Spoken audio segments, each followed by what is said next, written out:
তাআলাকে হাজির নাজির জেনে বলে যাচ্ছি, আগামী কয়েকদিন, কয়েক মাস আওয়ামী লীগ তার পজিশনে যাবে। আওয়ামী লীগ বাংলাদেশের জন্ম দিয়েছে। বঙ্গবন্ধু শেখ মুজিব বাংলাদেশের রাষ্ট্রের পিতা। আওয়ামী লীগের ফিরে আসা কিংবা না ফেরা, ফিরতে না দেওয়া, এসব নিয়ে বাংলাদেশে আলোচনা কখনোই থামেনি।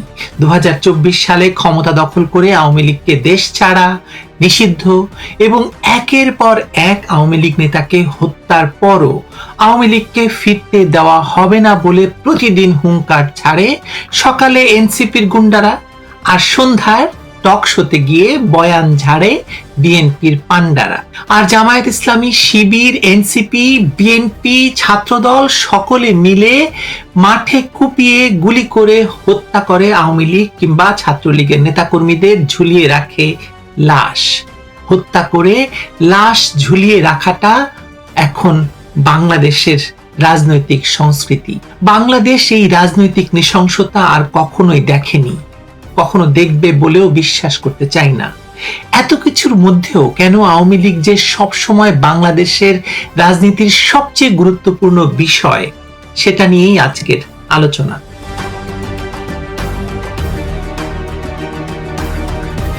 বাংলাদেশের রাজনীতিতে একটি বিষয় এখন দিবালোকের মতো স্পষ্ট হয়ে উঠেছে। দৃশ্যত আওয়ামী লীগ ক্ষমতায় নেই, প্রকাশ্যে রাজনীতি করতে পারছে না, দলীয় কার্যালয়ে ঢুকতে পারছে না, শীর্ষ নেতৃত্বের বড় অংশ দেশের বাইরে অবস্থান করছেন এবং হাজার হাজার নেতাকর্মী গায়েবী এবং উদ্দেশ্য প্রণোদিত মামলায় জর্জরিত। কিন্তু তারপরও দেশের রাজনৈতিক আলাপের একমাত্র বিষয়, একমাত্র কেন্দ্রবিন্দু সেই আওয়ামী লীগই। ক্ষমতাসীন বিএনপি, যুদ্ধাপরাধী জামায়াত ইসলামী, এনসিপি কিংবা তথাকথিত গণ অভ্যুত্থান বা বিপ্লবের সুবিধাভোগী গোষ্ঠীগুলোর প্রতিদিনের রাজনীতির মূল উপজীব্য এখনো কেবলই আওয়ামী লীগ। কারণ তারা তাদের অবচেতন মনে খুব ভালো করেই জানে বাংলাদেশ নামক ভূখণ্ডের শেকড় থেকে আওয়ামী লীগকে পুরোপুরি মুছে ফেলা যায়নি, যাবে না।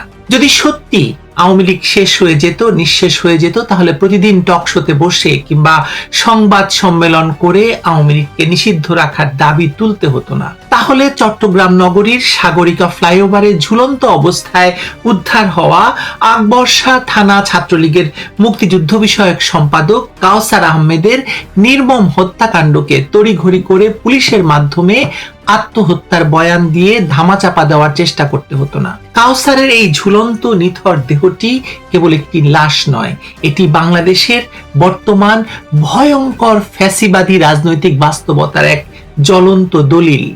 মধ্যযুগীয় কায়দায় একজন তরুণকে অপহরণ করে নির্মমভাবে হত্যা করে তার লাশ ফ্লাইওভারে ঝুলিয়ে রাখার যে কার্টেল স্টাইলের নৃশংসতা আমরা দেখলাম, তা প্রমাণ করে বর্তমান রাষ্ট্র কাঠামো কাদের নিয়ন্ত্রণে এবং কারা বাংলাদেশ চালাচ্ছে। এটিকে যদি আপনারা আইন শৃঙ্খলার অবনতি হিসেবেও দেখেন, আওয়ামী লীগ বা ছাত্রলীগ বাদ দেন, একজন মানুষকে মেরে ঝুলিয়ে রাখা কত বড় আইনহীনতা, কত বড় অপরাধ এবং কত বড় এক্সাম্পল বা উদাহরণ হতে পারে এই বর্বরতার এক্সিবিশন, ভাবুন একবার। সত্য যাই হোক না কেন, বড় বাস্তবতা হলো বাংলাদেশে এখন এমন এক ভয়াবহ রাজনৈতিক পরিবেশ তৈরি হয়েছে যেখানে আওয়ামী লীগ বা ছাত্রলীগের কোনো নেতা কর্মীর অস্বাভাবিক মৃত্যু সাধারণ মানুষ আর স্বাভাবিকভাবে নিতে পারছে না। কারণ গত কয়েক মাসে জুলাই সন্ত্রাসী এবং বিএনপি জামায়াতের সশস্ত্র ক্যাডাররা রাজনৈতিক সহিংসতাকে এমন এক বর্বর পর্যায়ে নিয়ে গেছে যে হত্যা শব্দটাই এখন প্রথমে মানুষের মাথায় আসে। আর এই পৈশাচিক পরিবেশ তৈরি করেছে বিএনপি, জামায়াত, এনসিপির সম্মিলিত অপরাজনীতি। তাদের রাজনীতির মূল ভিত্তি এখন প্রতিশোধ, ঘৃণা এবং আওয়ামী লীগ বিরোধিতা। রাষ্ট্র পরিচালনার সক্ষমতা, অর্থনীতির চাকা সচল রাখা, প্রশাসনিক দক্ষতা কিংবা আধুনিক রাষ্ট্রচিন্তা, এসবের বিন্দু মাত্র ছোঁয়া তাদের মধ্যে নেই। রাষ্ট্র চালানো এবং মব বা উন্মত্ত জনতা পরিচালনা করা যে এক জিনিস নয়, তা এই শাসক গোষ্ঠী পদে পদে প্রমাণ করছে। ফেসবুকে প্রোপাগান্ডা ছড়ানো আর একটি দেশের সামষ্টিক অর্থনীতি পরিচালনা করা সম্পূর্ণ ভিন্ন বিষয়। বর্তমান ক্ষমতাসীন গোষ্ঠী দেশ পরিচালনায় যে চরম অদক্ষতা দেখাচ্ছে, তাতে সাধারণ মানুষের মনে বা মধ্যে ধীরে ধীরে এক তীব্র তুলনামূলক মনস্তত্ত্ব তৈরি হয়েছে।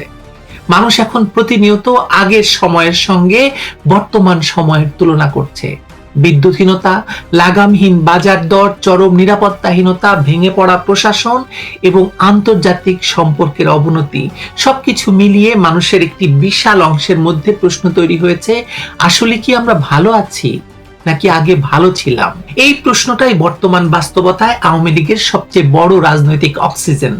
এ কারণেই বঙ্গবীর কাদের সিদ্দিকীর মতো বর্ষিয়ান রাজনীতিকের বক্তব্যে অত্যন্ত তাৎপর্যপূর্ণভাবে উঠে এসেছে যে আওয়ামী লীগ কেন ফিরে আসবে। তিনি যখন বলেন আওয়ামী লীগ আবার তার পজিশনে যাবে, তখন তিনি হয়তো রাতারাতি ক্ষমতায় ফেরার কথা বোঝাননি, কিন্তু তিনি বাংলাদেশের রাজনৈতিক বাস্তবতাটা ঠিকই অনুধাবন করেছেন।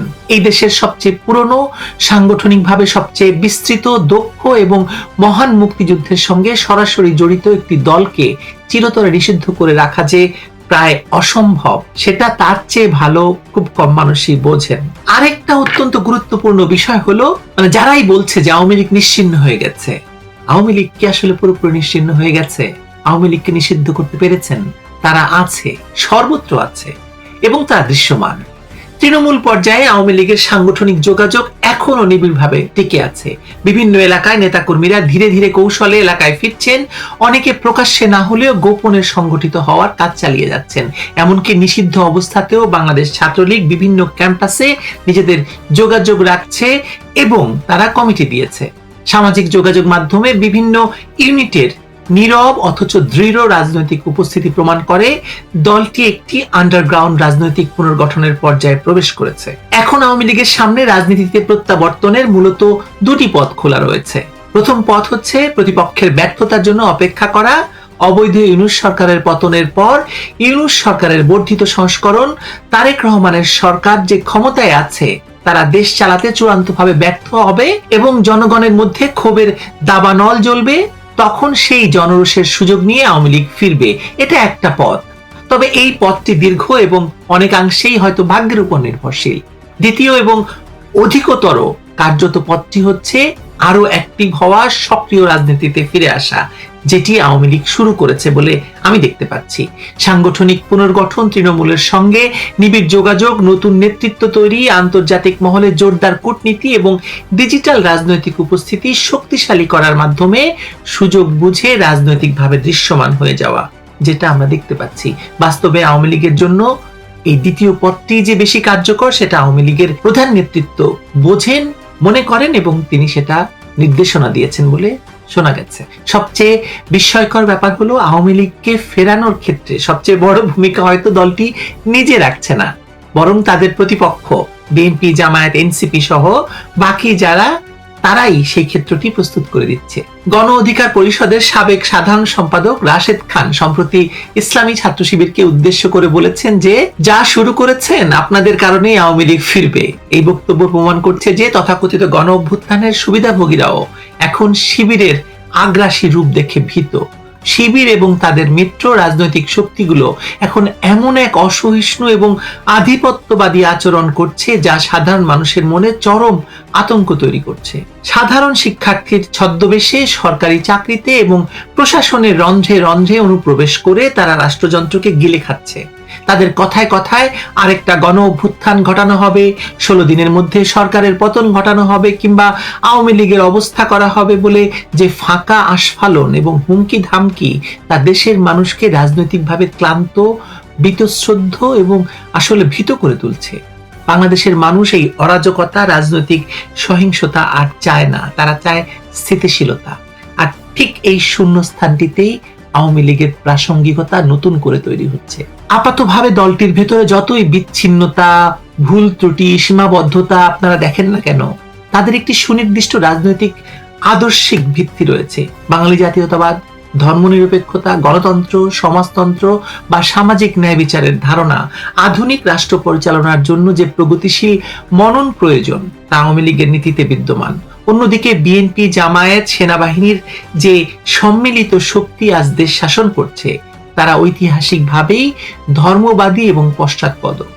ধর্মভিত্তিক আবেগ এবং নিছক অ্যান্টি আওয়ামী লীগ, অ্যান্টি ভারত বয়ান ছাড়া তাদের আর কোনো রাজনৈতিক পুঁজি নেই। অবৈধ ইউনূস সরকার যে চরমভাবে ব্যর্থ হয়েছিল, তার মূল কারণ ছিল সেই সরকার প্রধান নিজে কোনো রাজনৈতিক ব্যক্তিত্ব ছিলেন না। ছিলেন ভিনদেশী স্বার্থ রক্ষাকারী একজন চরমভাবে অবৈধ এবং খুবই খুবই ক্ষুদ্র একজন ব্যবসায়ী, যিনি আফগানিস্তানের হামিদ কারজাইয়ের মতো পুতুল হয়ে বসেছিলেন। আমেরিকা আফগানিস্তানে $2 ট্রিলিয়ন বেশি খরচ করেও যেমন একটি আধুনিক রাষ্ট্র গড়তে পারেনি, তেমনি পশ্চিমা মদতপুষ্ট হয়েও এই ধর্মভিত্তিক উগ্রবাদী গোষ্ঠীটি বাংলাদেশে কখনোই সফল হবে না, হয়নি, হবেও না। কারণ আধুনিক রাষ্ট্র বিনির্মাণে যে মেধা লাগে, প্রাচীন চিন্তা নিয়ে চলা এই মব নির্ভর গোষ্ঠীর পক্ষে তা সম্ভব নয়। তার মানে কি? তার মানে আপনার সামনে একটি বিষয় তো খুব পরিষ্কার হয়ে যাওয়ার কথা, সেটি হচ্ছে আওয়ামী লীগকে বাংলাদেশের রাজনীতি থেকে মুছে ফেলার যে দেশি বিদেশি প্রকল্প শুরু করেছিল ডক্টর ইউনূস, তারেক রহমান সেটাকে আইনি ভিত্তি দিয়েছেন, তা চূড়ান্তভাবে ব্যর্থ হয়েছে। বরং দলটিকে যত বেশি নিষিদ্ধ করার চেষ্টা করা হচ্ছে, যত বেশি দমন পীড়ন চালানো হচ্ছে, যত বেশি রাজনৈতিক প্রতিশোধের আগুনে পোড়ানো হচ্ছে, ঠিক তত বেশি আওয়ামী লীগ এক অমোঘ অনুপস্থিত উপস্থিতি হিসাবে বাংলাদেশের প্রতিটি রাজনৈতিক আলাপে ফিরে আসছে।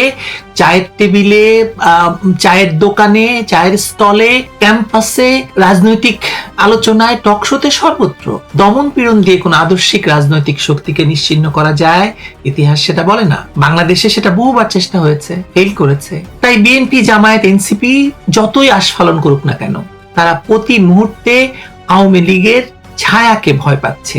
তাদের সেই তীব্র ভীতির কারণেই তারা আওয়ামী লীগকে ভুলতে পারছে না, আর জনগণকেও ভুলতে দিচ্ছে না। জনগণ এখন আগের চেয়ে অনেক বেশি আওয়ামী লীগের প্রতি দুর্বল।